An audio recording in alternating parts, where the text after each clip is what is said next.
अपने वरदानों की शक्ति का प्रयोग तब तक मत करना जब तक सच में उसकी आवश्यकता ना हो। किंतु माँ, मुझे कैसे ज्ञात होगा कि अपनी शक्ति का प्रयोग करने की आवश्यकता है भी या नहीं?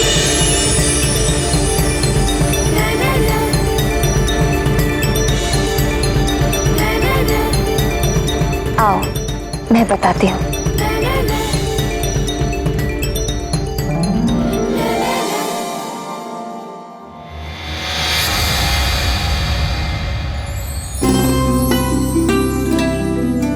हनुमान, ये शाक देख रहे हो पुत्र? इसे चाकू से ही काटा जाना चाहिए, ना कि तलवार से। अर्थात शाक की आवश्यकता चाकू से पूरी होती है, ना कि तलवार से।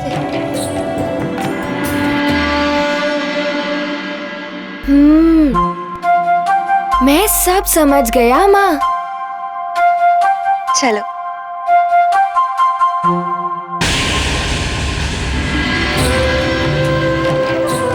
ये चूल्हा देख रहे हो पुत्र? इसमें उतनी ही आंच रखी जाती है जितने में भोजन पक जाए। अधिक लकड़ी जलाई जाने से भोजन जल भी सकता है, और यदि कम लकड़ी जलाई गई तो भोजन पकेगा ही नहीं।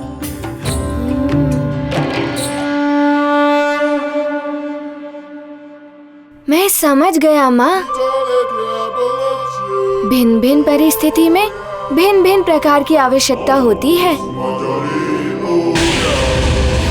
जो काम छोटी शक्ति से हो जाए उसके लिए हमें बड़ी शक्ति का प्रयोग नहीं करना चाहिए। हाँ पुत्र, जो काम तुम सहजता से कर सकते हो उसके लिए वरदान की शक्तियों का प्रयोग करना अनुचित है। यदि किसी के प्राण संकट में हो, या कोई दुर्घटना घटने वाली हो, या प्रजाजन संकट में पड़ गए हो, तब तुम अपनी वरदान की शक्ति का प्रयोग करो। और वो भी उसके परिणाम के विषय में सोच विचार करके पूर्ण समझदारी के साथ।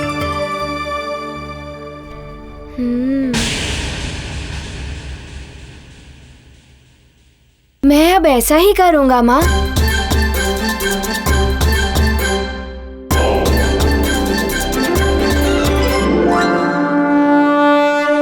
बल बला बल बल, सोच विचार करोगे हनुमान। अब मुझे तुम्हारी शक्तियां देखने के लिए कुछ बड़ा ही करना पड़ेगा। बल बला बल बल।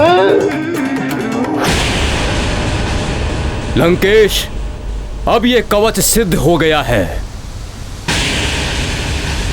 लंकेश, ये कवच तुम्हारी रक्षा के लिए प्रस्तुत है। इसे धारण करते ही तुम अवध्य हो जाओगे। नर और वानर कोई भी तुम्हारा वध नहीं कर सकेगा। अब ये सारा संसार तुम्हारे चरणों में होगा। इसे धारण करते ही तुम तीनों लोगों को भी धारण करने योग्य हो जाओगे।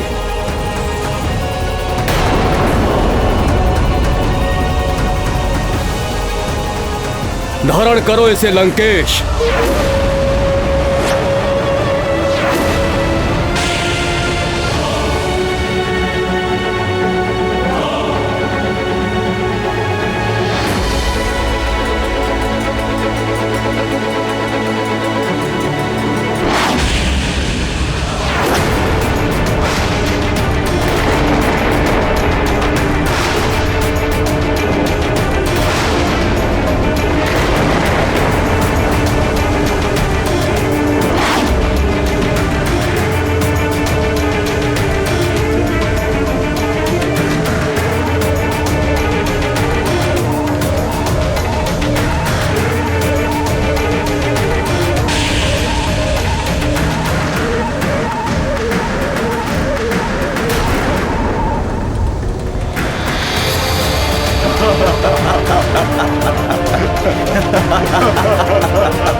विष्णु, अब तेरा कोई छल कपट नहीं चलेगा। चाहे तूने इस धरती के किसी भी कोने में जन्म ले लिया हो,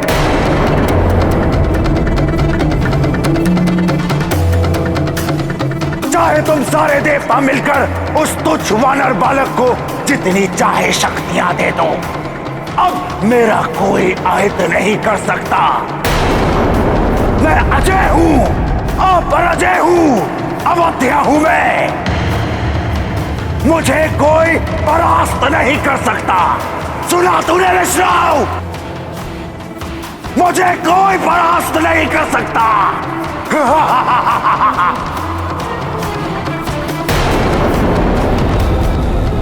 अब मैं निकलूंगा अपने रक्षा कवच के साथ परिभ्रमण करने के लिए।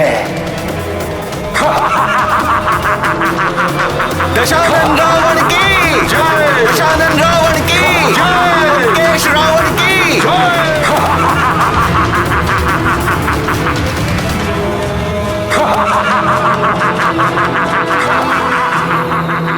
क्या कोई सदैव अपराजय रह सकता है? कुछ स्थायी नहीं है संसार में। समय परिवर्तनशील है। सब कुछ समय के अनुसार परिवर्तित होता रहता है। किंतु हां, भक्ति कभी परिवर्तित नहीं होती। भक्ति से आंतरिक शक्ति प्रबल होती है। वो शक्ति आत्म त्याग के लिए प्रेरित करती है। और जब मनुष्य सच्चा आत्म त्याग करता है, तभी उसकी आत्मा ईश्वर के प्रति पूर्णतः रूप से समर्पित हो पाती है। किंतु स्वामी, आत्मत्याग बहुत ही कठिन साधना के द्वारा ही संभव होती है। हाँ मित्रविंदा, किंतु जिसने ये कठिन साधना कर ली, उसे ना तो मृत्यु का भय रहता है और ना ही स्वर्ग के सुख की कामना। अजय हो जाता है वो। उसकी देह तो पराजित हो सकती है, किंतु आत्मा नहीं। इसीलिए रावण या अन्य मनुष्यों की भांति भय, वासना और लालच के नाम पर बाहरी सुरक्षा कवच ढूंढने के स्थान पर आंतरिक सुरक्षा कवच की सिद्धि करनी चाहिए, जो आत्मा को सुरक्षित करती है। और उसकी सिद्धि तभी होती है जब आत्मा भक्ति भाव के साथ परमात्मा के प्रति पूर्ण रूप से समर्पित हो जाती है। अरे वाह, इतने सुंदर उपहार, नए नए अंग वस्त्र, नए आभूषण।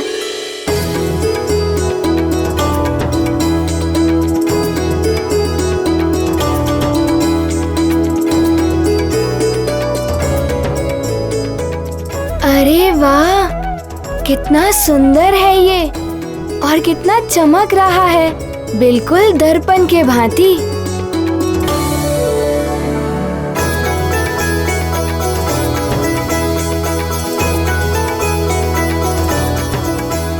माँ, ये कितना सुंदर है। मुझे बहुत अच्छा लगा।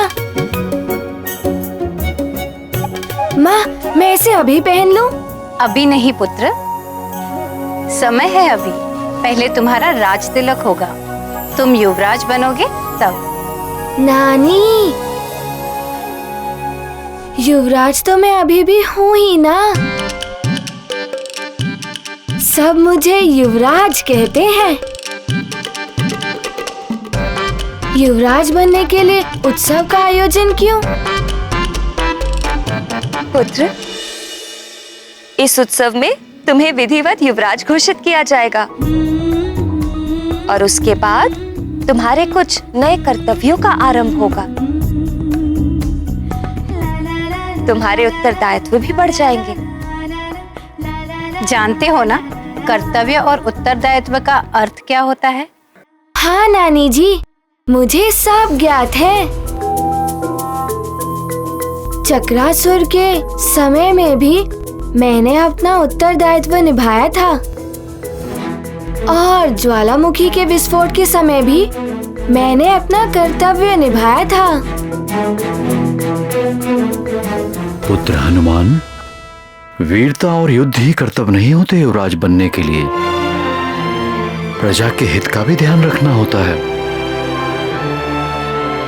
रणनीति से लेकर राजनीति तक सबका ज्ञान होना आवश्यक है युवराज बनने के लिए। इतना सब कुछ? हाँ पुत्र, कृषि का प्रबंध, उद्योग और व्यापार की व्यवस्था, संगीत, साहित्य, कला, नाट्य का प्रबंधन, यही नहीं धर्म, कर्म और यज्ञ, ये सब कुछ तुम्हें सीखना और समझना होगा पुत्र।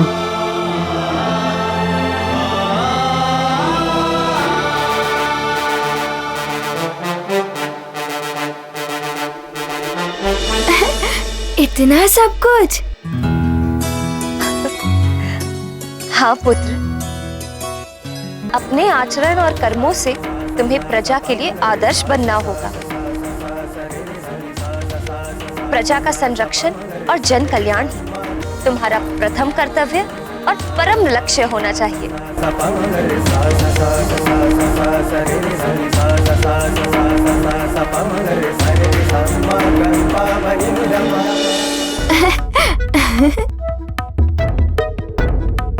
पिताश्री, मेरे राज तिलक के लिए इतने नए नए आभूषण।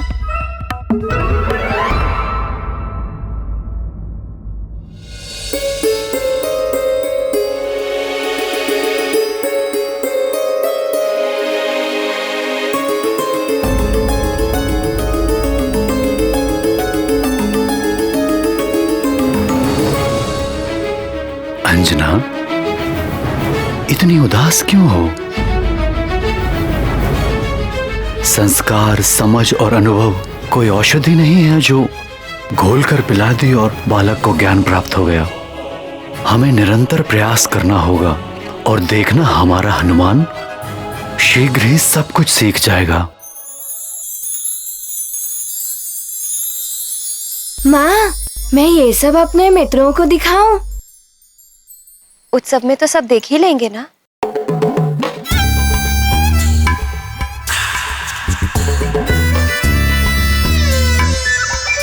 पुत्र,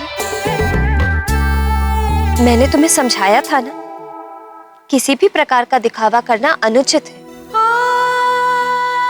वस्त्र आभूषण हो, धन संपदा हो या शक्ति बल, किसी भी प्रकार का अनावश्यक दिखावा नहीं करना चाहिए पुत्र।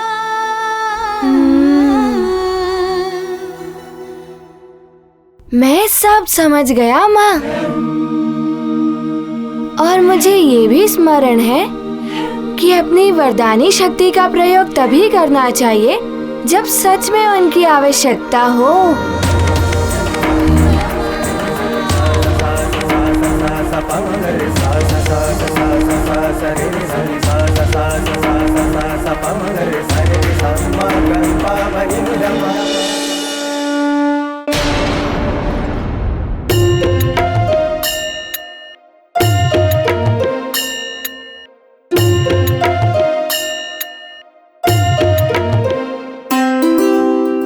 कितना श्रृंगार करोगी उर्वशी?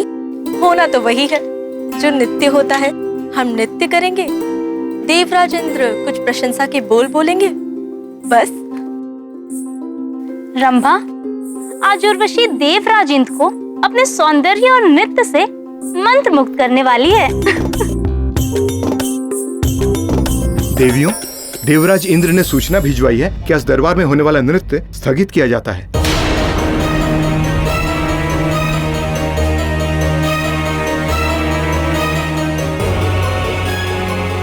कितना परिश्रम और अभ्यास किया था हमने, और देवराज इंद्र ने नृत्य स्थगन का आदेश दे दिया। ऐसा क्यों किया देवराज इंद्र ने? मुझे तो इसकी आशंका पहले से ही थी। रावण के कारण ही देवराज खिन्न भी है। वो तो सेना तक लेकर निकल पड़े थे युद्ध करने को। हमें देवराज से भेंट करनी चाहिए। नहीं चित्रा, इस समय उनसे नृत्य आदि की बात करना अनुचित होगा। स्वर्ग की महारानी शची पधार रही हैं।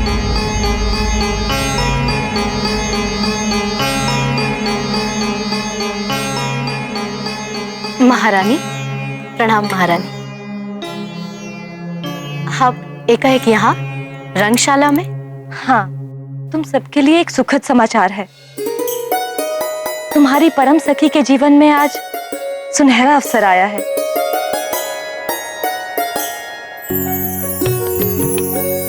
आप किस सखी की बात कर रही हैं महारानी? पुंजिक स्थला की उर्वशी, जो अब धरती लोक में हनुमान की माता अंजना है। आज अंजना के पुत्र हनुमान को अल्पायु में ही युवराज के पद पर सुशोभित किया जा रहा है। अच्छा, आज तो सचमुच ही पुंजिक स्थला अर्थात अंजना के जीवन का सबसे सुखद दिन है। हाँ उर्वशी, बड़ा ही चमत्कारी और दिव्य बालक है वो, और अंजना भी संसार की श्रेष्ठतम माताओं की गणना में आ चुकी है। चलो अच्छा ही है, पृथ्वी पर जाकर ही सही कुछ तो श्रेष्ठता मिली उसे, अन्यथा स्वर्ग में तो वो एक साधारण अप्सरा थी। क्यों उर्वशी, तुम्हें ईर्ष्या हो रही है? मुझे क्यों ईर्ष्या होगी महारानी? स्वर्ग के सुख पृथ्वी पर कहाँ। अच्छा सुनो, सुमेरु से स्वर्ग में भी निमंत्रण आया है, तो हमने सोचा वो तुम्हारी सखी है, तुम सब चली जाओ वहाँ, उससे मिल भी लोगी और हमारी ओर से उसे उपहार भी दे देना। यदि आप और देवराज चाहते हैं तो हम अवश्य जाएंगी वहाँ।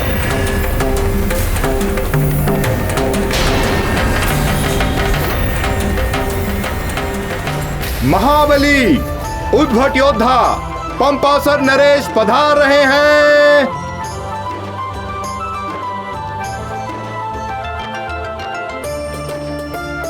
प्रणाम ऋषिवर। आयुष्मान भव। आपका स्वागत है। देवगुरु बृहस्पति पधार रहे हैं। पितामह, आपका स्वागत है।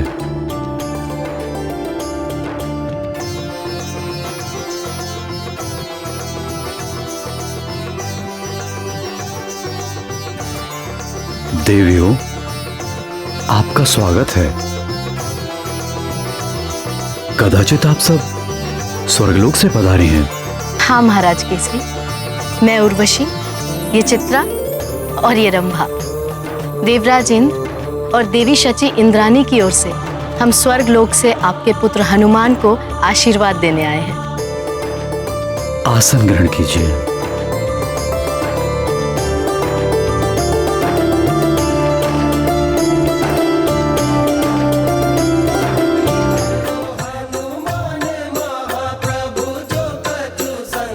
महाराज केसरी की जय, युवराज हनुमान की जय, युवराज हनुमान की जय, युवराज हनुमान की जय, अंजनी पुत्र हनुमान जी की जय, पवन पुत्र हनुमान की जय, पवन पुत्र हनुमान की जय, पवन पुत्र हनुमान की जय।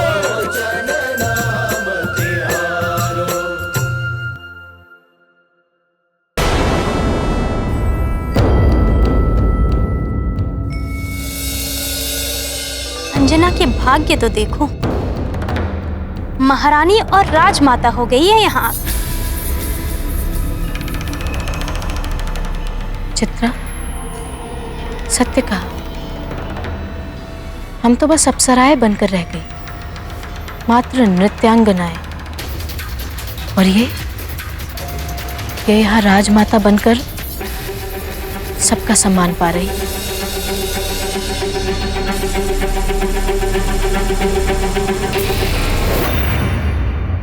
अब हमें विधान आराम करना चाहिए।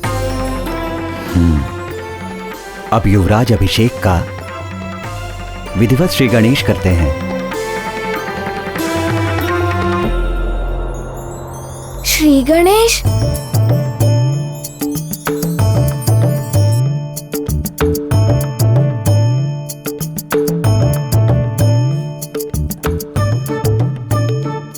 पुरोहित जी, ये श्री गणेश क्या होता है? ओम अपवित्र पवित्रो वा सर्वावस्थां गतोऽपि वा यस्मरेत् पुण्डरीकाक्षं सभाभ्यन्तरः शुचिः ब्रह्मा मुरारी त्रिपुरान्तकारी भानु शशि भूमिसुतो बुधश्च गुरुश्च शुक्र शनि राहु केतव सर्वे ग्रहा शांतिकरा भवेतु।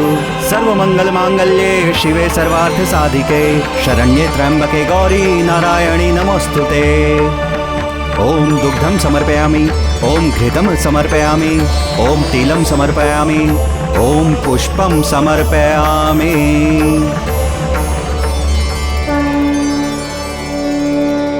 युवराज हनुमान की जय, केसरी नंदन युवराज की जय, अंजनी पुत्र युवराज की जय, केसरी नंदन युवराज की जय, हनुमान जी की जय, युवराज हनुमान जी की जय, युवराज हनुमान जी की जय, पवन पुत्र हनुमान की जय। अब हनुमान युवराज पद की शपथ ग्रहण करेंगे। हनुमान पुत्र, राजपुरोहित जी जो तुम्हें कहे तुम्हें वही दोहराना है। मैं समझ गया माँ।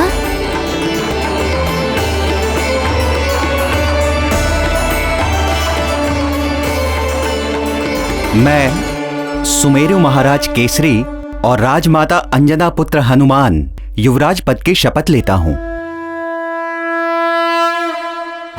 मैं सुमेरु महाराज केसरी और राजमाता अंजना पुत्र हनुमान युवराज पद की शपथ लेता हूँ। मैं प्रतिज्ञा लेता हूँ अपने पद की मर्यादा और गरिमा का ध्यान रखूंगा। मैं ये प्रतिज्ञा लेता हूँ कि अपने पद की मर्यादा और गरिमा का ध्यान रखूंगा।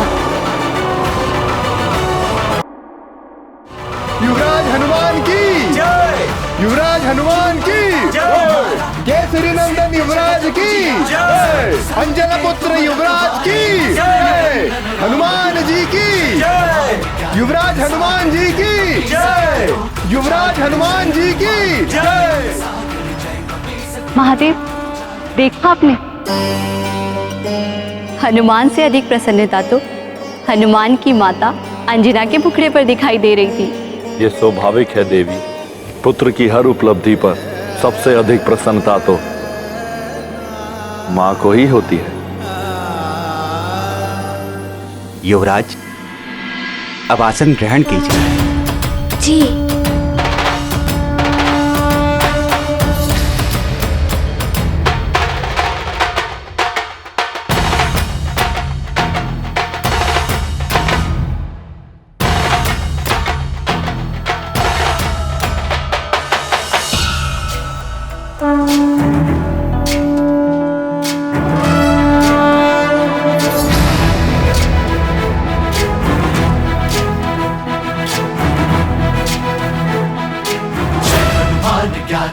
युवराज हनुमान की जय, युवराज हनुमान की जय, केसरी नंदन युवराज की जय, अंजना पुत्र युवराज बलधामा, पुत्र पवन सुत नामा, महावीर विक्रम बजरंगी, कुमति निवार सुमति के संगी, जय हनुमान ज्ञान गुण सागर, जय कपीस तिहु लोक उजागर।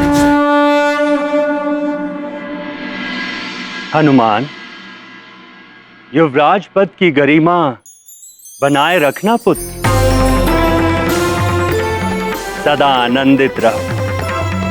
मेरा आशीर्वाद सदैव तुम्हारे साथ रहेगा। प्रणाम वायुदेव। कल्याण हो पुत्र।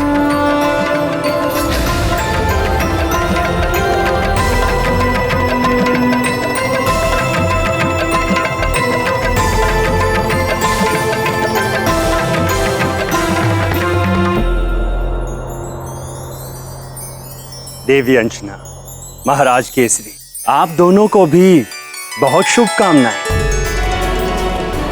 प्रणाम।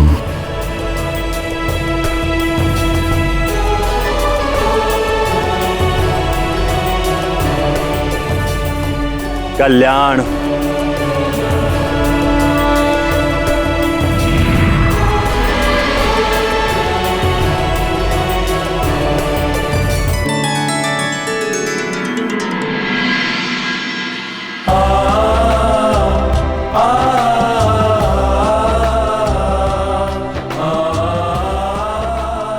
प्रणाम सुग्रीव भैया।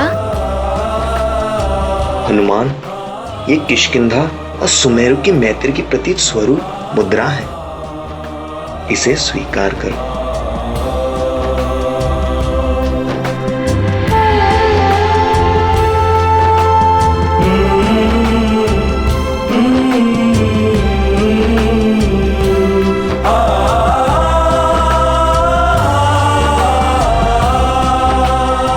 अंजना, हम स्वर्गलोक से आपके पुत्र हनुमान को आशीर्वाद देने आई हैं। हनुमान, इन्हें प्रणाम करो पुत्र। अवश्य माँ। प्रणाम।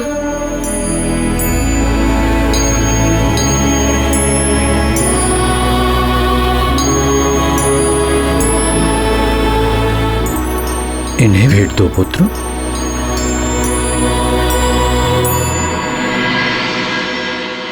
स्वर्गलोक तो बड़ा ही सुंदर होगा ना?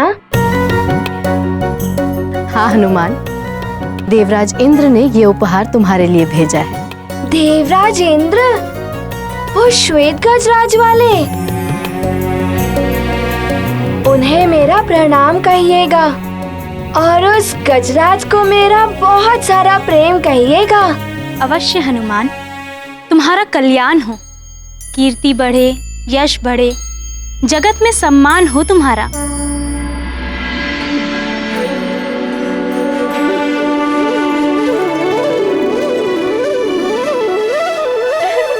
चलो चलो, हम उपहार देते हैं मित्र हनुमान को। हाँ चलो चलो।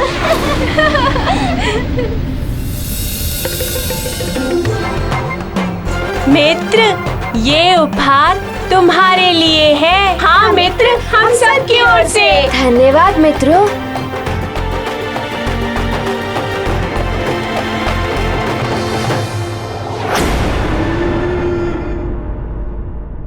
और ये उपहार तुम सबके लिए। धन्यवाद मित्र।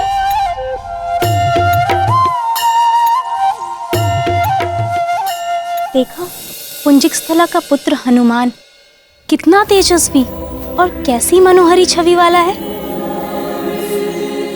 हाँ चित्रा, हमारा भी मन होता है कि हमारा भी कोई ऐसा पुत्र हो, किंतु हमें माँ बनना वर्जित है। पुंजिक स्थला को देखो, अप्सरा होके भी कैसे माँ बन के गर्वित हो रही थी। हाँ, माँ बनी वो, ऐश्वर्यशाली पति का प्रेम पा रही है वो, सुमेरु राज्य की महारानी बन बैठी है। हमारे भाग्य ऐसे क्यों नहीं हो सकते?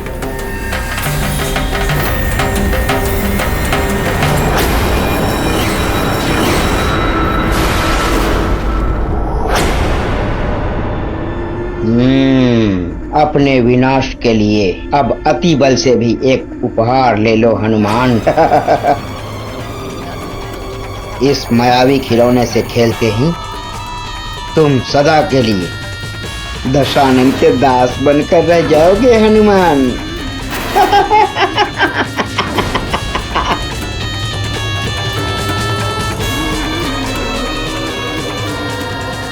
रुकिए, कौन है आप? कहां से आए हैं?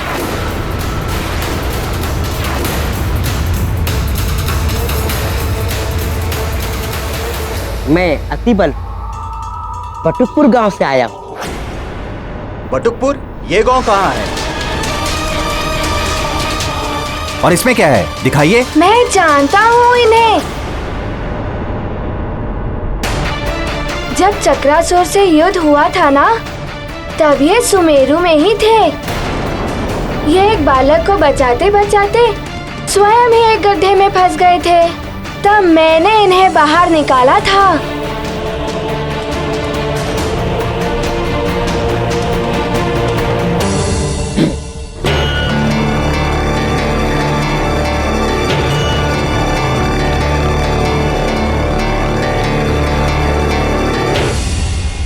आप भी मेरे लिए कोई उपहार लाए हैं? हाँ हनुमान, ये लो, ये रहा तुम्हारा उपहार। अतिबल, ये लो, ये मायावी खिलौना उसे जाकर दो।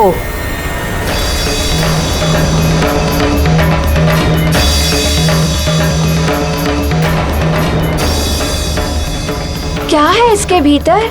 नहीं नहीं हनुमान, अभी नहीं, इसे बाद में खोलना।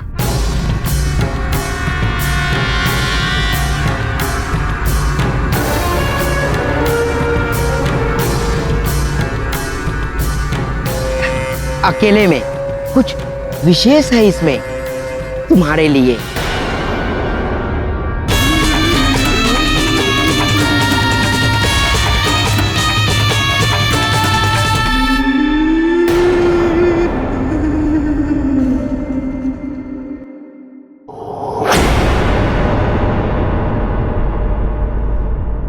हनुमान, मैंने निश्चय किया था जब तुम युवराज बन जाओगे तुम्हें ये चमत्कारी गदा प्रदान करेंगे। ये गदा अपने लक्ष्य पर प्रहार करने के पश्चात अपने स्थान पर स्वयं वापस आ जाती है।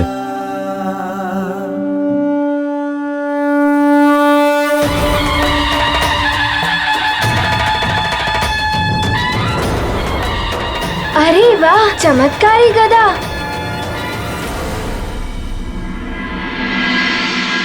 अंजना,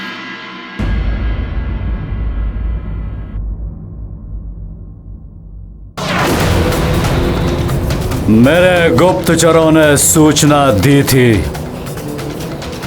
कि स्वर्गलोक की अप्सराएं सुमेरु गई हैं। लौटते समय तो आकाश मार्ग से ही जाएंगी।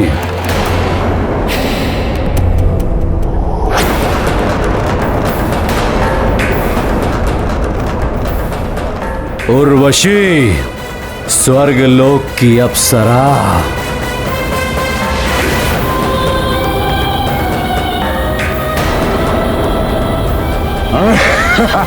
छोड़ो मुझे, छोड़ दो मुझे दशानन। रावण ने एक बार जिसका हाथ पकड़ लिया उसे कोई नहीं बचा सकता। रावण, तुम्हें मिले समस्त श्रापों और वरदानों के बारे में जानती हूँ मैं। मेरी स्वीकृति के बिना मुझे ले जाकर तुम अपनी मृत्यु को आमंत्रण दोगे, इसलिए उचित यही होगा कि तुम मुझे छोड़ दो।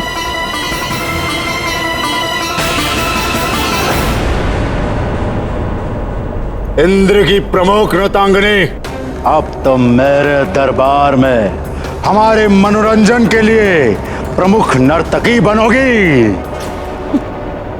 ऐसा कभी नहीं हो सकता रावण, मैं स्वर्गलोक ही जाऊंगी। देवराज इंद्र से प्रेम करती हूँ मैं। इंद्र, मेरे चरणों की धूल से अधिक वो कुछ नहीं, और यदि तुम उससे इतना प्रेम करती हो तो पृथ्वीलोक पर क्या कर रही थी? हनुमान, इन्हें प्रणाम करो पुत्र। अवश्य माँ। बोलो उर्वशी, किस सोच में डूब गई? मैं अपनी पुरानी अप्सरा सखी पूंजिक स्थला से सुमेरु मिलने गई थी। सुमेरु में स्वर्ग की अप्सरा क्या कर रही है? उसे एक ऋषि का श्राप था। जा, तू भी वानरी हो जाएगी। और आज वही अप्सरा सुमेरु में दिव्य बालक हनुमान की माता बन इतरा रही है।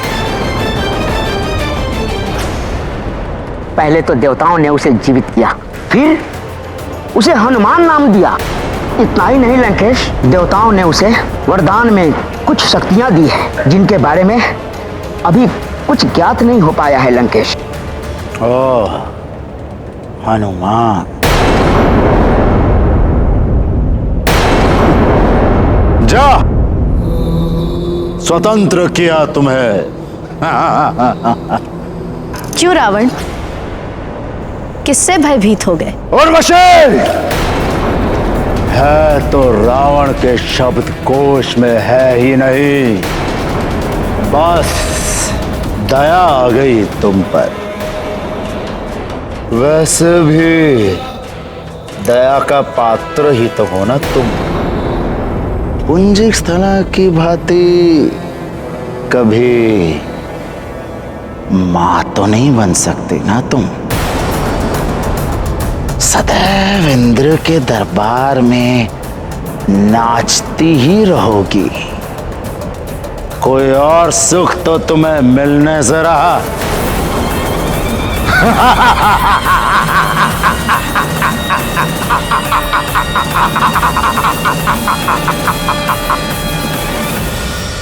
किस सोच में डूब गई उर्वशी? जाओ, जाकर उस स्वार्थी इंद्र से अपना अधिकार मांगो। सत्य कहा। अब या तो देवराज इंद्र को अंजना की भांति मुझे भी जीवन के सारे सुख भोगने का अधिकार देना होगा, या फिर अंजना को स्वर्ग वापस बुलाना होगा और इंद्रदेव के कहने पर अंजना को सब कुछ छोड़कर वापस आना होगा।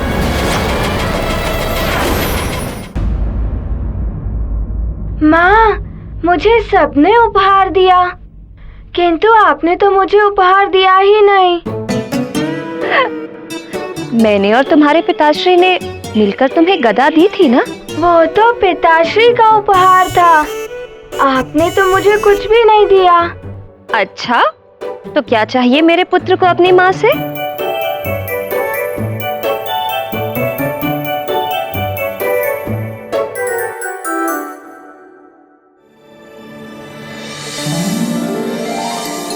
माँ, मेरे लिए सबसे बड़ा उपहार तो आप ही हैं।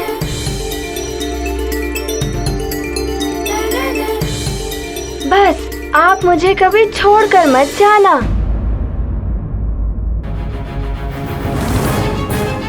पुत्र, मैं क्यों जाऊंगी तुम्हें छोड़कर?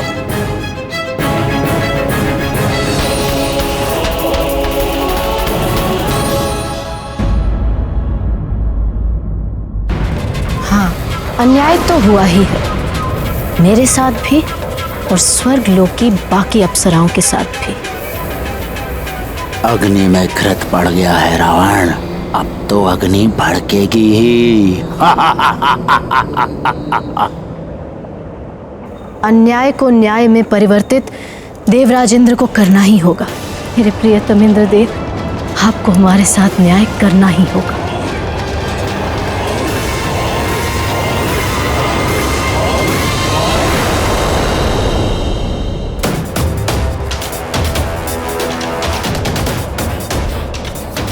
स्त्री की जलन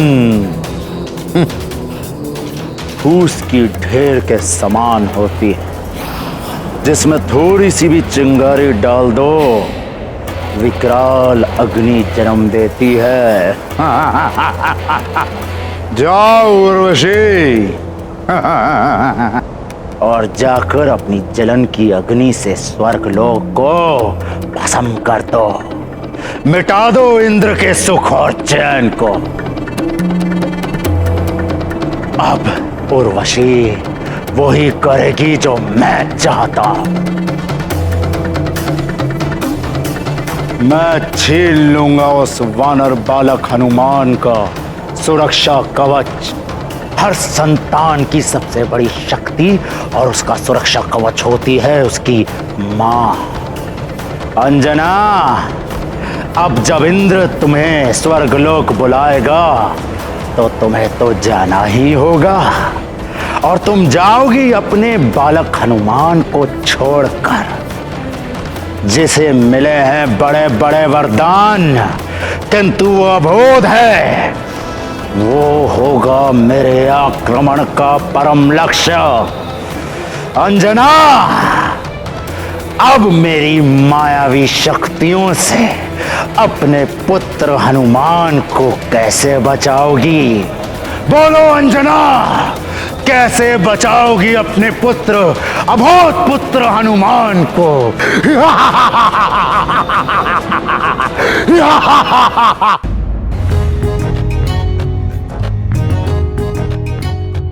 अरे वाह, इतने सुंदर खिलौने। ऐसा उपहार हर दिन मिल जाए तो बड़ा ही आनंद आ जाएगा।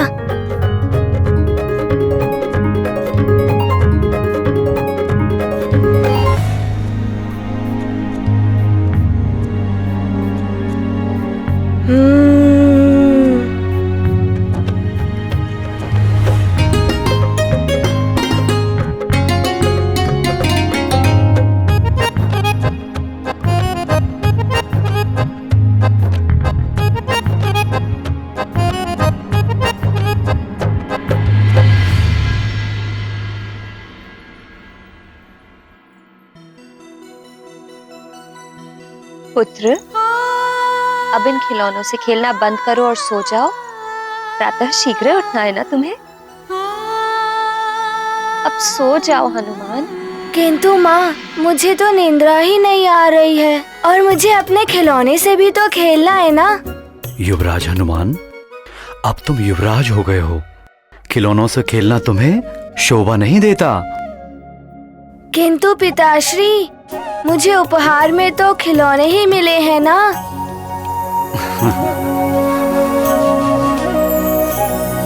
अंजना, हनुमान अब युवराज बन गया है। उसे सब कुछ सीखना होगा, इसलिए अब तुम उसे अक्षर ज्ञान देना भी आरंभ कर दो। आप सत्य कह रहे हैं महाराज।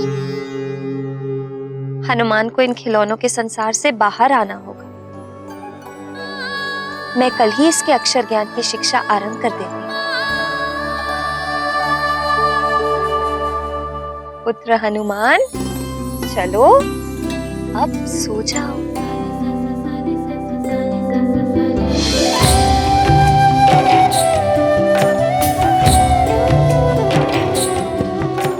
पुत्र, सोने का प्रयत्न करो, आ जाएगी नींद।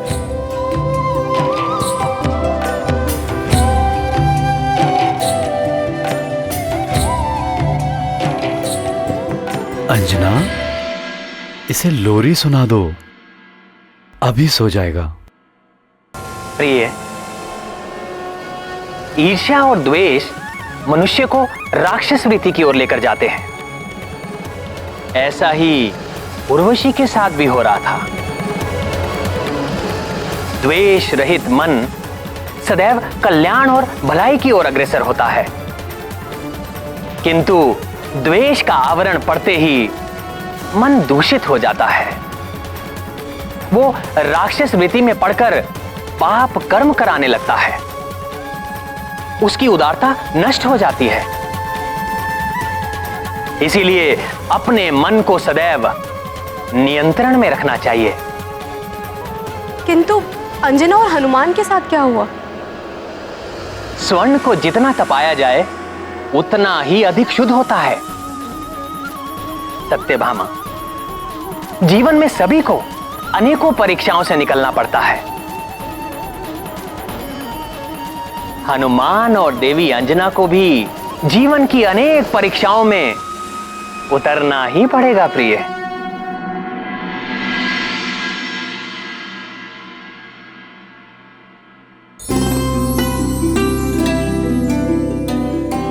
हनुमान, अब आज से तुम्हारी अक्षर ज्ञान की शिक्षा आरंभ होगी।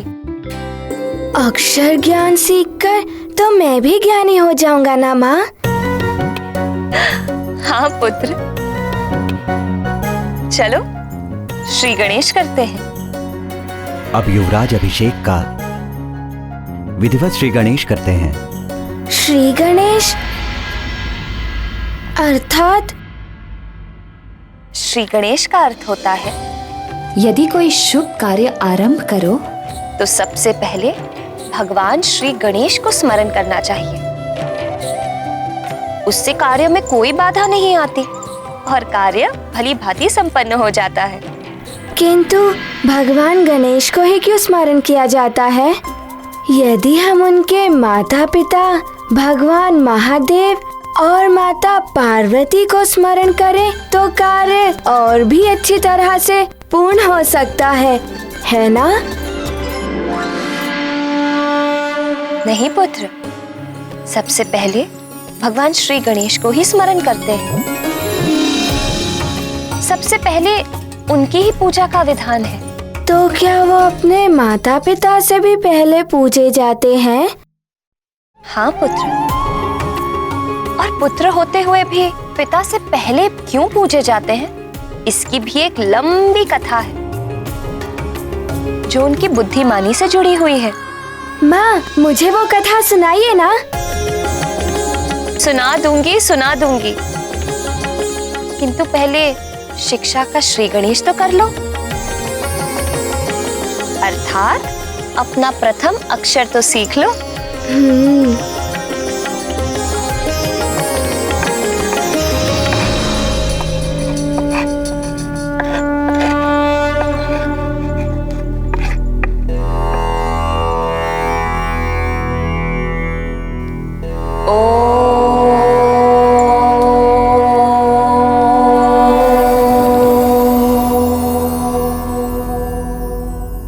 ओम ही ब्रह्मनाद है, इसी से यह सारा संसार बना है। सारा संसार? हाँ, अब तुम भी बोलो।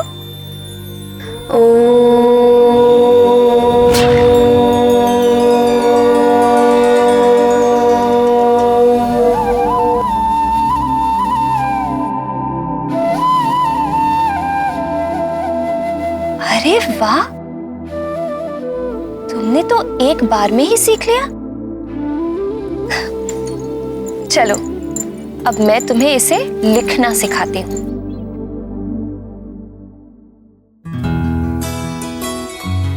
ध्यान से देखो कैसे लिखते हैं। खड़िया को ऐसे घुमा के, फिर ऐसे, फिर ये, और फिर चंद्र बिंदु। ये देखो, ये हो गया ओम। ओम। अब तुम खड़िया लो।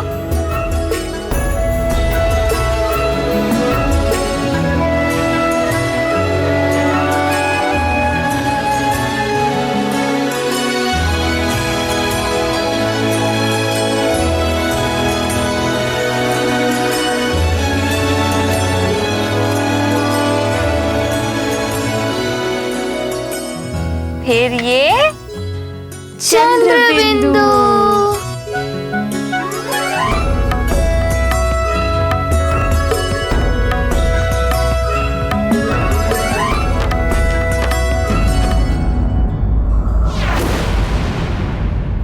उर्वशी, क्या तुम बावली हो गई हो?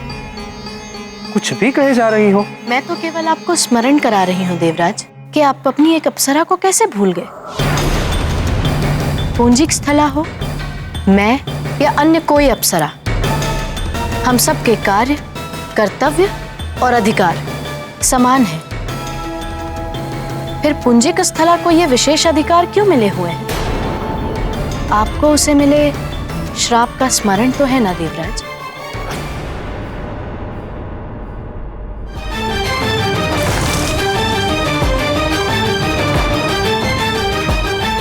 वानर बाहर नहीं, तेरे भीतर है। जा, तू भी वानरी हो जाएगी। तू शोक न कर पुत्री, तुम्हें भगवान महादेव के अंश को जन्म देना होगा। उसके कुछ काल पश्चात तुम्हें अपना अप्सरा रूप पुनः प्राप्त हो जाएगा। देवराज, पुंजिक स्थला को वानर योनि में जन्म लेने का श्राप तब तक के लिए ही मिला था जब तक वो मां नहीं बन जाती। अब जब वो मां बन चुकी है तो पृथ्वीलोक पर क्यों है? आपको उसे वापस बुलाना होगा देवराज।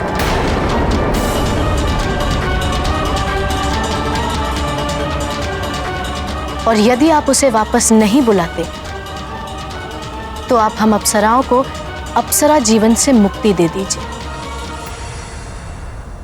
हम भी मां बनना चाहती हैं, संपूर्णता में नारी जीवन जीना चाहती है।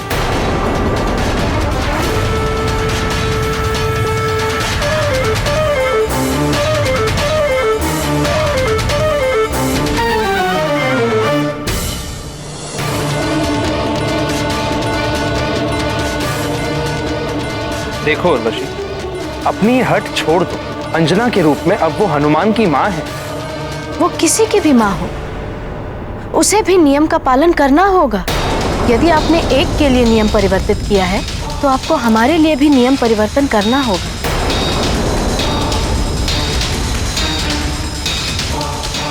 तुम्हें समस्या क्या है? क्या स्वर्ग के सारे सुख तुम्हारे लिए कम पड़ रहे हैं? नारी का सुख नारी जीवन की पूर्णता में ही होता है देवराज। या तो हमें आप उस जीवन को जीने के लिए स्वतंत्र करें या फिर पुंजिक स्थला को वापस बुलवाएं।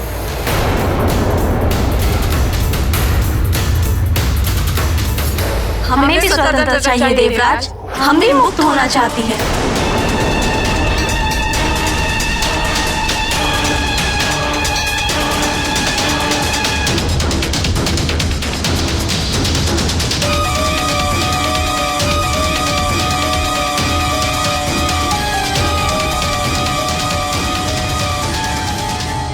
ठीक है, हम पुंजिक स्थला को वापस बुलवाने की व्यवस्था करते हैं।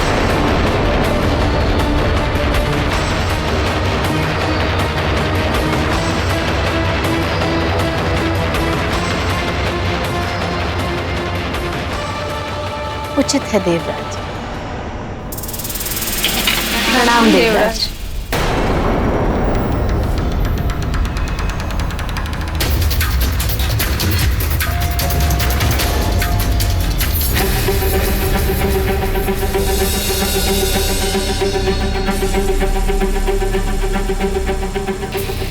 ये आप क्या कर रहे हैं स्वामी?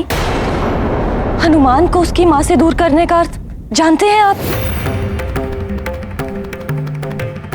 देवी शची, उचित होगा कि आप हमारे कार्यों में हस्तक्षेप ना करें। स्वामी, मैं तो केवल इतना कह रही थी कि हनुमान के कारण आपको पहले भी सबके सामने क्षमा मांगनी पड़ी थी। बस सची, अपना भला बुरा हमें किसी से सीखने की आवश्यकता नहीं है। राजकाज देखना हमारा काम, आपका नहीं।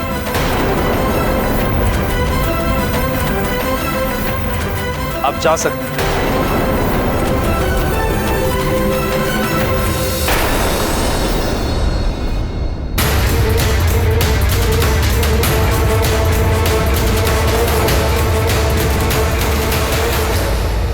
अरे वाह माँ, इसे गोल गोल गोल करने से अक्षर बन गया। हाँ पुत्र, और इन अक्षरों को बनाते हुए जोड़कर शब्द बन जाता है। माँ, एक बार मैं स्वयं लिखूं? अवश्य पुत्र।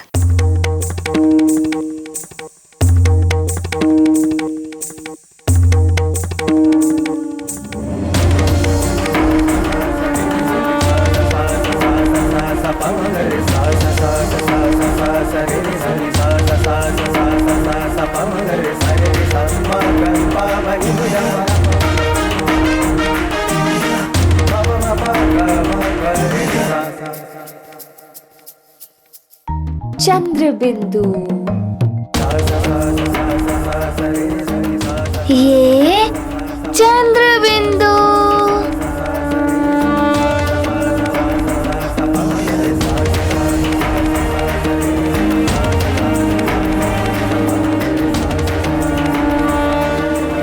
माँ, ये तो बहुत ही सरल है। ये तो सिर्फ आरंभ है पुत्र। आगे जाकर जब तुम अक्षर, मात्राएं और उन्हें कैसे जोड़ना है वो सब सीखोगे, तब तुम्हें ज्ञात होगा शिक्षा इतनी सरल नहीं, थोड़ी कठिन भी होती है। माँ, मैं सारी कठिनाई से पार पा सकता हूँ और मैं सारा अक्षर ज्ञान सीख लूंगा। बस आप मुझे गणेश जी की कथा सुनाइए। सुनाइए ना माँ, अब आप मुझे गणेश जी की कथा सुनाइए ना। अच्छा अच्छा, आज ओम तक ही अक्षर ज्ञान, और अब श्री गणेश जी का गुणगान।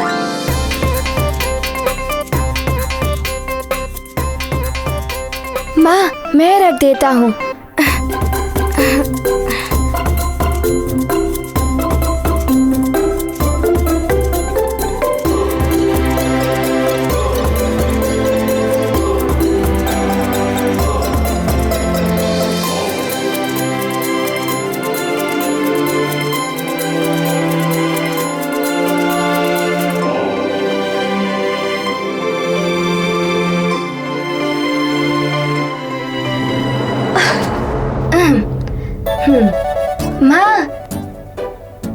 मुझे कथा सुनाइए ना कि गणेश जी अपने माता पिता से प्रथम पूजे कैसे हुए। सुनाइए ना माँ।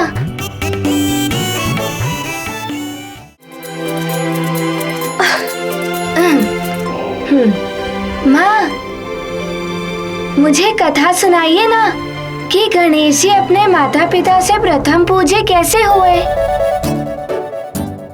सुनाइए ना माँ।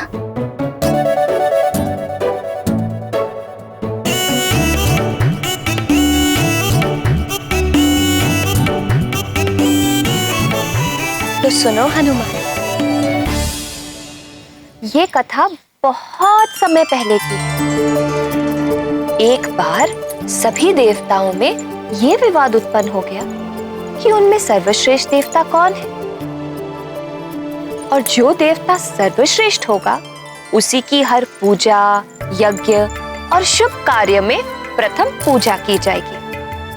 तो सभी अपनी जगह पर सर्वश्रेष्ठ थे और उनके इस विवाद के कारण संसार में पूजा और यज्ञ आदि सभी कार्य रुक गए थे।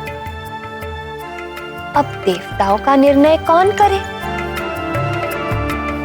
तो निर्णय कराने के लिए सभी देवता शिव जी के पास कैलाश धाम पहुंच गए।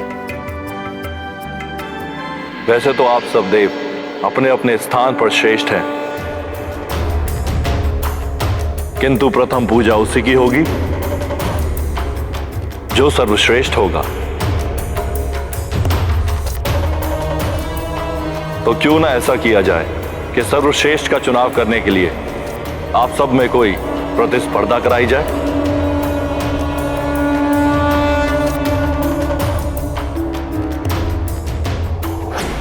गणेश से कुछ होगा नहीं। यदि पिताश्री मुझे ध्यान में रखकर प्रतिस्पर्धा कराए तो आनंद आ जाएगा। प्रतिस्पर्धा यह है कि आप सब संसार की परिक्रमा लगाएंगे और जो सबसे पहले ये परिक्रमा पूर्ण कर लेगा वही सर्वप्रथम पूजा के योग्य माना जाएगा।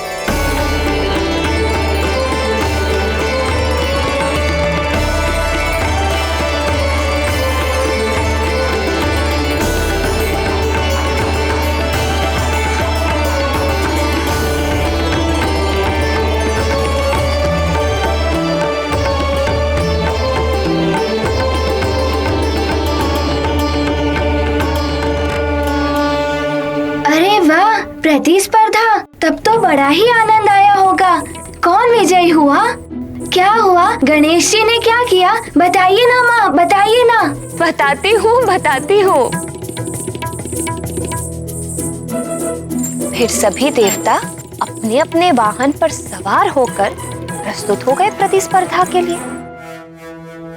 शिव जी के पुत्र कार्तिकेय मयूर के ऊपर, वरुण देव मगरमच्छ पर, भैंस के ऊपर कालदेव, मूषक के ऊपर गणेश जी और इंद्रदेव ऐरावत हाथी पर सवार होकर। ऐरावत, वो श्वेत हाथी, वो तो बड़ा ही सुंदर है। वो तो मेरा मित्र भी बन गया था। फिर क्या हुआ माँ, बताइए ना। फिर क्या? सभी देवता यही सोच रहे थे, मैं ही विजयी होऊंगा, मैं ही विजयी होऊंगा।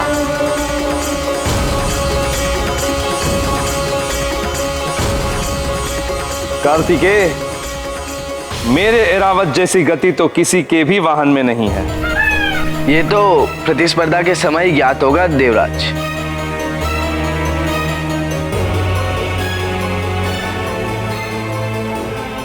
किंतु तुम्हारे भाई गजानन का क्या होगा?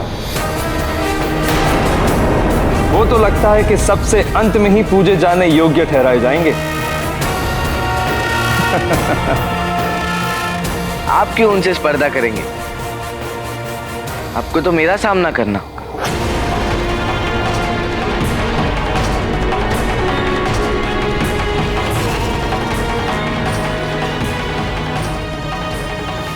गणेश भैया, यदि आप कहें तो मैं आपका वाहन बनने को तैयार हूं। आप अवश्य विजयी होंगे। धन्यवाद नंदी भैया, पर मूषक है ना मेरा वाहन, मैं सदैव इसी पर सवार होता हूँ।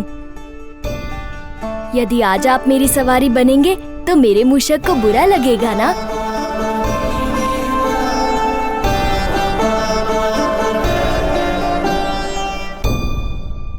माँ, गणेश जी ने मोदक की भावना का ध्यान रखकर गणेश जी ने अच्छा तो किया, किंतु वे नंदी जी की बात मानते तो और अच्छा होता ना? नहीं पुत्र, गणपति जी ने सत्य कहा, वाहन नहीं बदलते और किसी की सहायता से स्पर्धा में विजय प्राप्त करना भी अनुचित है। ऐसी विजय का कोई अर्थ नहीं। फिर क्या हुआ माँ? तो स्पर्धा आरंभ की जाए। हाँ महादेव। याद रहे, संसार की परिक्रमा लगानी है आप सभी को। जी पिताश्री। अवश्य महादेव। आप स्पर्धा आरंभ करने का संकेत दीजिए, हम सब तैयार हैं। नंदी। जो आज्ञा प्रभु।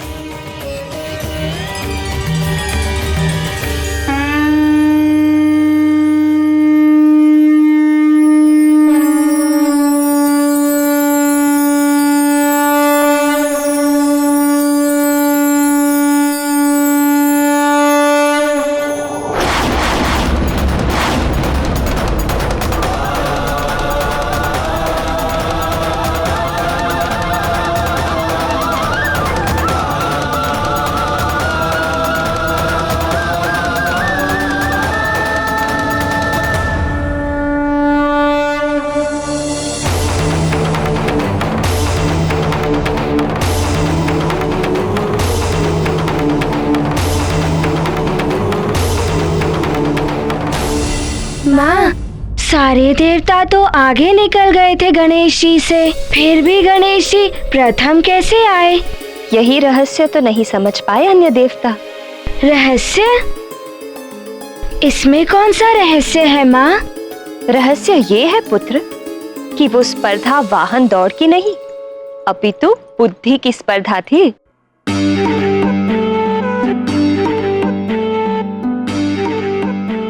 बुद्धि की?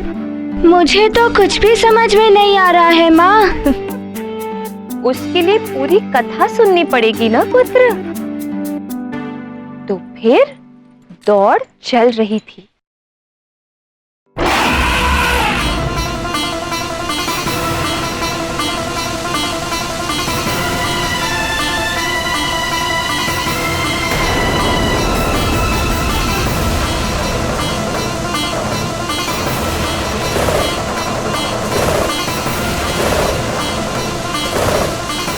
अच्छा, मुझसे आगे।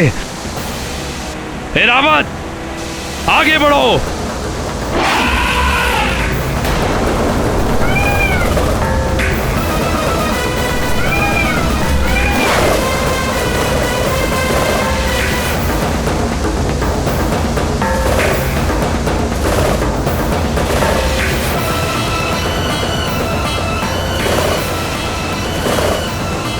मयूर, शीघ्र चलो।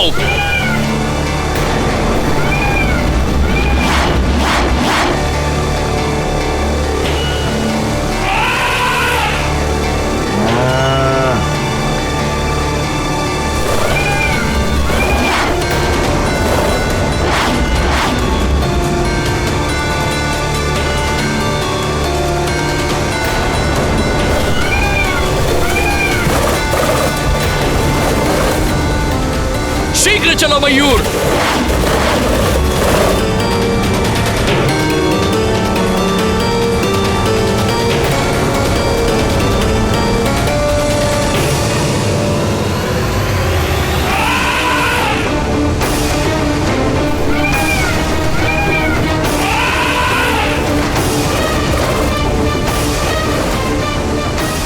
कार्तिकेय, तुम कितना भी प्रयास कर लो, विजय श्री तो मुझे ही प्राप्त होगी।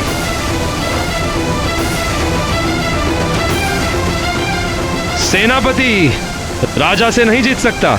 एक युद्ध सेनापति के कारण ही जीता जाता है। राजा का तो मात्र नाम होता है। देखते हैं विजय किसकी होती है। और तीव्रता ऐरावत। मयूर, गति बढ़ाओ।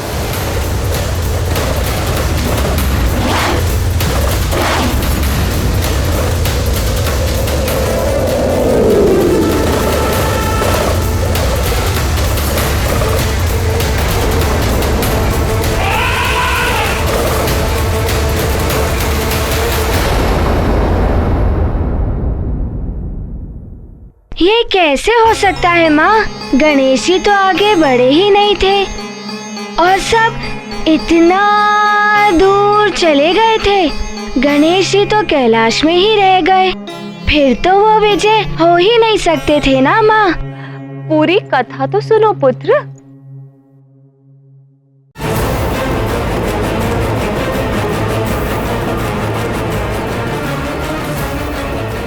मुझे तो पहले से ही ज्ञात था कि गणेश भैया से कुछ नहीं हो पाएगा। मेरी बात मान लेते तो अच्छा होता।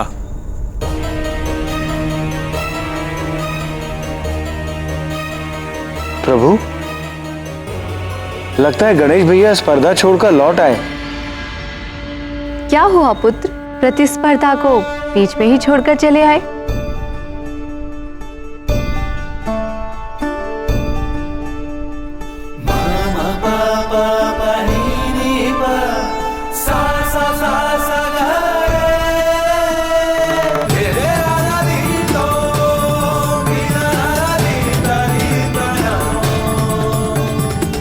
प्रणाम पिताश्री, प्रणाम माताश्री।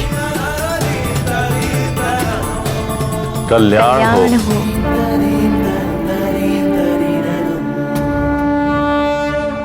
अच्छा, अब मैं समझा। गणेश भैया, आप माता पिता का आशीर्वाद लेने के पश्चात स्पर्धा में भाग लेंगे, है ना? किंतु गणेश भैया, बाकी देवतागण तो बहुत आगे निकल गए और आप इस स्पर्धा में बहुत पीछे। तो फिर आप ये स्पर्धा कैसे जीतोगे?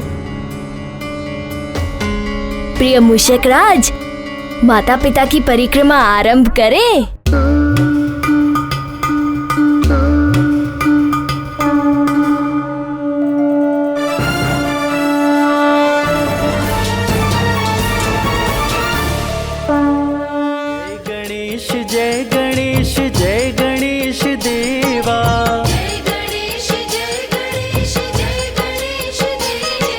माता जाकी पार्वती पिता महादेवा। ये क्या प्रभु? जय गणेश स्पर्धा तो संसार की परिक्रमा लगाने की थी, किंतु गणेश भैया आप दोनों की परिक्रमा लगा रहे हैं।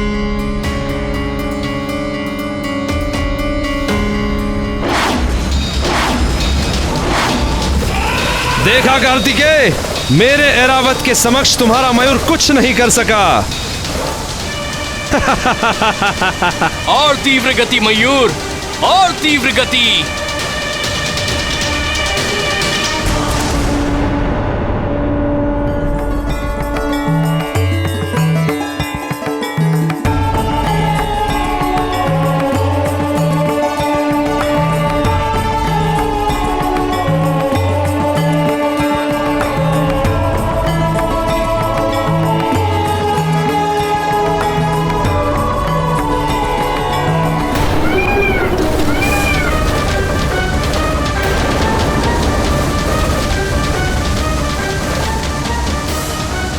और तीव्र गति मयूर, और तीव्र गति।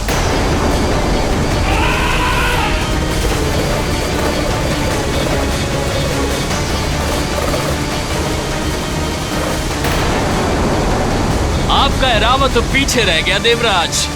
अच्छा, मुझसे आगे?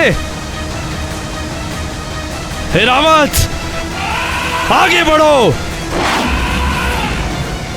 तीव्र गति से। मयूर शीघ्र चलो। रावत अपनी तीव्रता बढ़ाओ। ये प्रतिस्पर्धा तो देवराज इंद्र ही जीतेगा।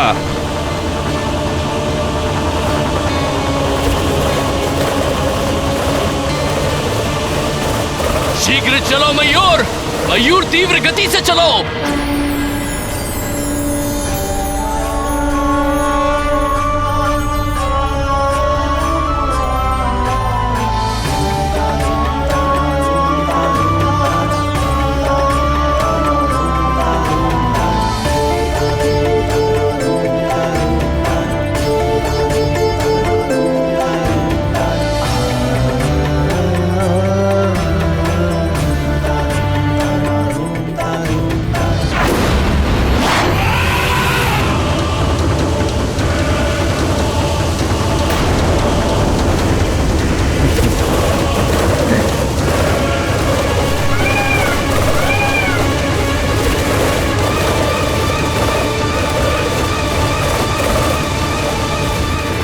मैं विजयी हो गया, प्रथम आया हूं मैं।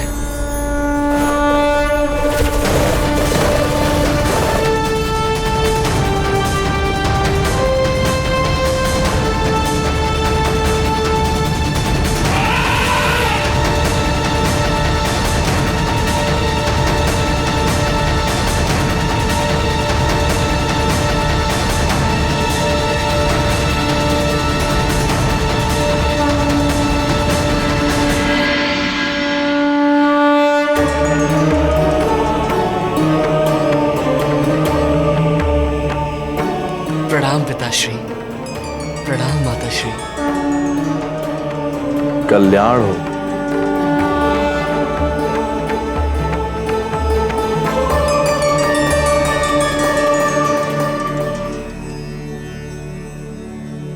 माँ, प्रतिस्पर्धा में तो शिवजी के पुत्र कार्तिकेय जी ही प्रथम आए और आप कह रही हैं कि गणेश जी प्रथम आए।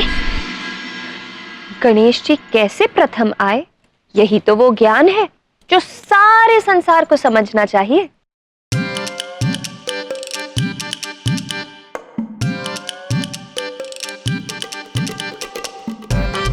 माँ, आप कभी रहस्य कहती हैं और कभी ज्ञान बताती हैं।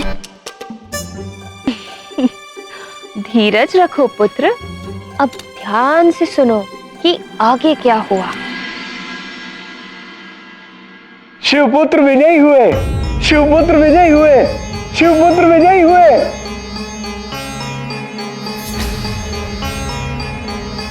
ये सत्य है कि इस प्रतिस्पर्धा में शिवपुत्र ही विजय हुए।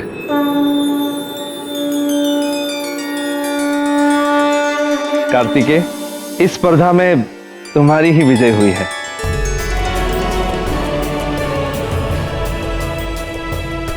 मैं अपनी पराजय स्वीकार करता हूं।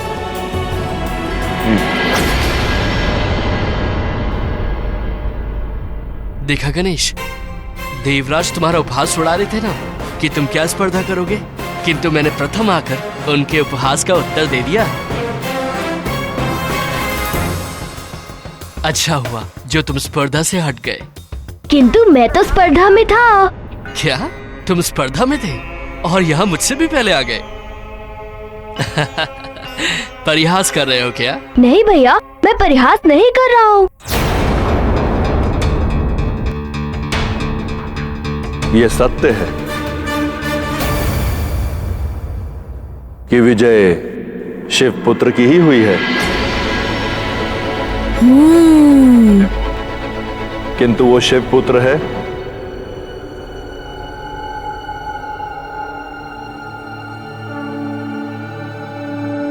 गणेश।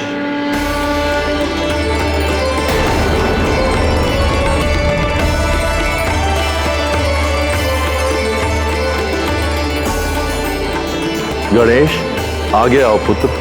पिताश्री, गणेश कैसे विजयी हो सकता है? वो तो प्रतिस्पर्धा में था ही नहीं।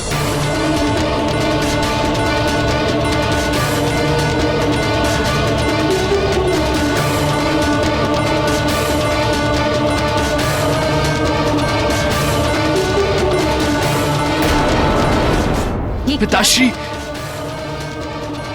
गणेश कैसे विजयी हो सकता है? वो तो प्रतिस्पर्धा में था ही नहीं। गणेश ने एक बार नहीं 3 बार परिक्रमा पूरी की है और यह सिद्ध कर दिया है कि बुद्धि से जो कार्य किया जाए वो शक्ति पर विजय दिला सकता है। बुद्धि और शक्ति की प्रतिस्पर्धा में विजय सदैव बुद्धि की ही होती है। मुझे समझ में नहीं आ रहा है पिताश्री की बुद्धि का इस प्रतिस्पर्धा से क्या संबंध? स्पर्धा तो संसार की परिक्रमा की थी, जो गणेश ने की ही नहीं। पुत्र कार्तिकेय, मैंने कहा था कि परिक्रमा संसार की करनी है। यदि तुमने बुद्धि का प्रयोग किया होता तो तुम्हें समझ में आ जाता कि मेरे इस कथन में कोई रहस्य छुपा हुआ है। शक्ति की परीक्षा तब होती है जब सभी प्रतिभागी समान शक्ति और क्षमता वाले हों, उनके साधन भी एक से हों। यह प्रतियोगिता थी बुद्धि और शक्ति की। गणेश ने बुद्धि से कार्य किया और मेरे कहे गए संवाद का सही अर्थ समझकर उन्होंने हमारी 3 बार परिक्रमा की।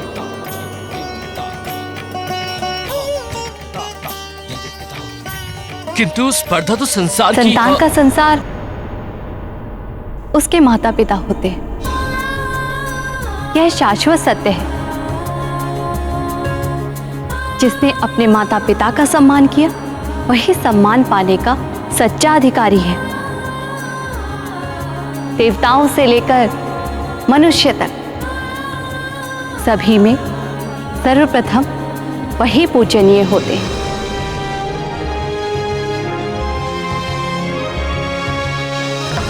अतः सभी देवताओं की उपस्थिति में मैं गणेश को सर्वश्रेष्ठ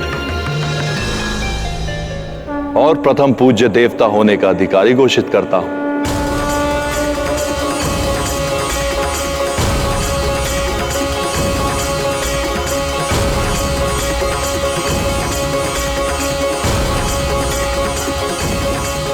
गणेश, तुम सच में बुद्धि के देवता हो।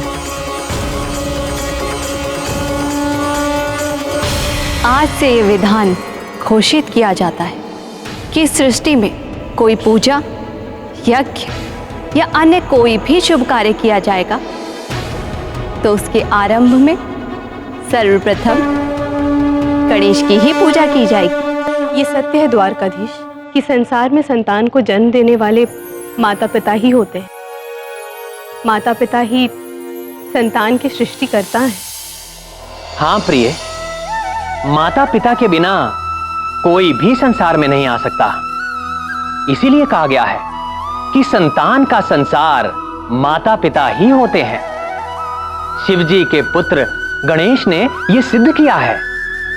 संतान को सांसारिक ज्ञान माता पिता ही देते हैं, अतः माता पिता की कभी उपेक्षा नहीं करनी चाहिए। माता पिता की सेवा ही संतान का प्रथम धर्म है। आप सत्य कह रहे हैं प्राणवल्लभ। माता पिता की सेवा करने वाला देव, दानव, मानव कोई भी हो, वो ही मनुष्य से लेकर देवताओं तक सबसे सम्मान पाने का अधिकारी होता है। माता पिता की सेवा से बड़ा और कोई पुण्य नहीं है। किंतु प्रिय, ये भी नहीं भूलना चाहिए कि यह जगत एक कर्म भूमि है। जो भी इस जगत में आया है उसे कर्म करना ही होता है। जो अपने कर्मों को छोड़कर केवल सेवा में ही लगा रहे, वो ना तो सुख पा सकता है और ना ही भौतिक रूप से सम्मान पा सकता है। अतः जो माता पिता की सेवा के साथ साथ अपने कर्म भी करे, वो ही जगत में सुख और सम्मान पाने का अधिकारी होता है। तो सुना पुत्र, गणेश जी कैसे प्रथम पूज्य बन गए। अब बताओ, इस कथा से तुम्हें कौन सी सीख मिली? माँ, मुझे इस कथा से ये सीख मिली है कि बुद्धि शक्ति से अधिक श्रेष्ठ है। माता पिता ही पुत्र के संसार होते हैं। जो अपने माता पिता की श्रद्धा भाव से सेवा करे उन्हें देवता भी सम्मान देते हैं और देवताओं के वरदान उन्हें बिन मांगे ही मिल जाते हैं।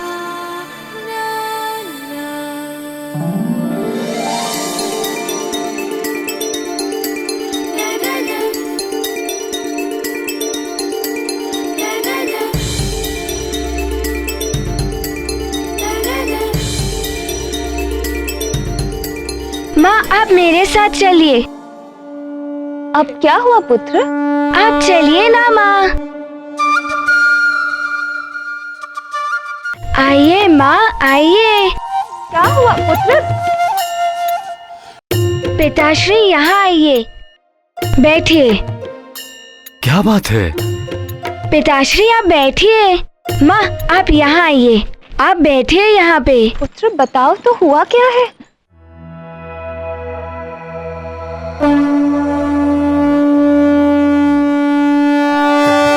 जय हनुमान ज्ञान गुण सागर, जय कपीस तिहु लोक उजागर, राम दूत अतुलित बल धामा, अंजनी पुत्र पवन सुत नामा, महावीर विक्रम बजरंगी, कुमति निवार सुमति के संगी, कंचन वरन विराज सुवेसा, कानन कुंडल कुंचित केसा, हाथ वज्र और ध्वजा बिराजे, कांधे मूंज जनेऊ साजे, शंकर सुवन केसरी नंदन, तेज प्रताप महाजगवंदन।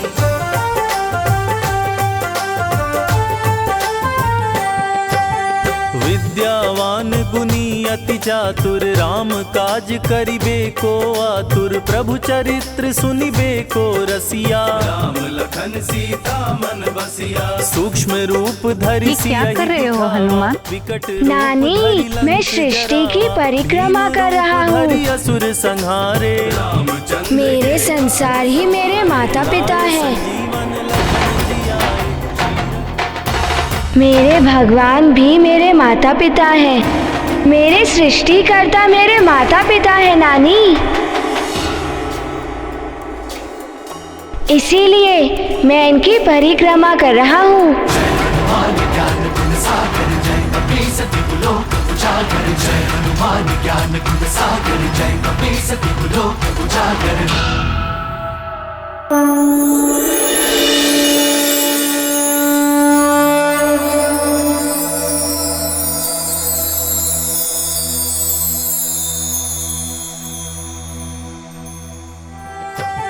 जय हनुमान ज्ञान गुण सागर, जय कपीस तिहु लोक उजागर, राम दूत अतुलित बल धामा, अंजनी पुत्र पवन सुत नामा, महावीर विक्रम बजरंगी, कुमति निवार सुमति के संगी, कंचन वरन विराज सुवेसा, कानन कुंडल कुंचित केसा, हाथ वज्र और ध्वजा बिराजे, कांधे मूंज जनेऊ साजे, शंकर सुवन केसरी नंदन, तेज प्रताप महाजगवंदन।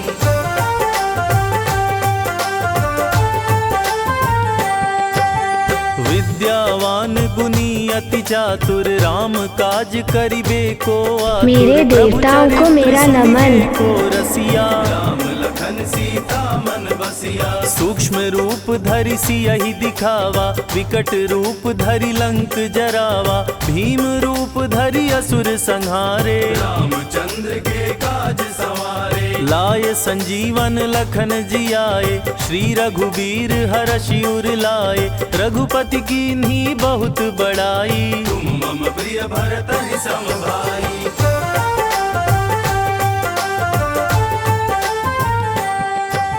सहस बदन तुम्हारा